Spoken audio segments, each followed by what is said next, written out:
CJP പ്രതിഷേധത്തിലെ police നടപടി അന്വേഷിക്കാൻ ഉന്നതതല സമിതി രൂപീകരിച്ച് സുപ്രീംകോടതി മുൻ ജഡ്ജി R. സുഭാഷ് റെഡ്ഡിയാണ് ഉന്നതതല അന്വേഷണ സമിതിയുടെ അധ്യക്ഷൻ.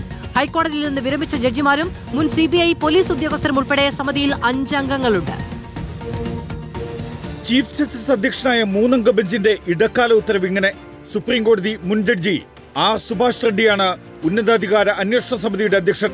പഞ്ചാബ് ഹൈക്കോടതി മുൻ ചീഫ് ജസ്റ്റിസ് രവിശങ്കർ ഝാ, ദില്ലി ഹൈക്കോടതി മുൻ ജഡ്ജി ശാലീന്ദർ കൗർ, CBI മുൻ ഡയറക്ടർ ഋഷികുമാർ ശുക്ല, മേഘാലയ മുൻ DGP LR ബിഷ്ണോയ് എന്നിവരാണ് സമിതിയിലെ മറ്റംഗങ്ങൾ.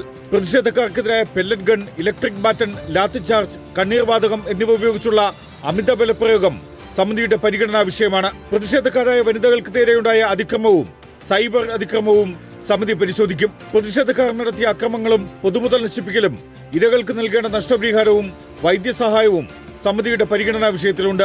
എല്ലാ ഡിജിറ്റൽ തെളിവുകളും സംരക്ഷിച്ച് ഉടൻ സമിതിക്ക് കൈമാറണം. പ്രായപൂർത്തിയാകാത്ത കുട്ടികളെ കസ്റ്റഡിയിൽ നിന്ന് മോചിപ്പിക്കണം.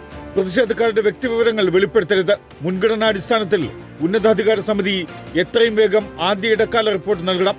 ജനകീയ പ്രതിഷേധങ്ങളെ നേരിടുന്നതിന് പരസൗഹൃദ പ്രോട്ടോകോൾ തയ്യാറാക്കുന്നതിനും സമിതി മാർഗനിർദ്ദേശം നൽകണം.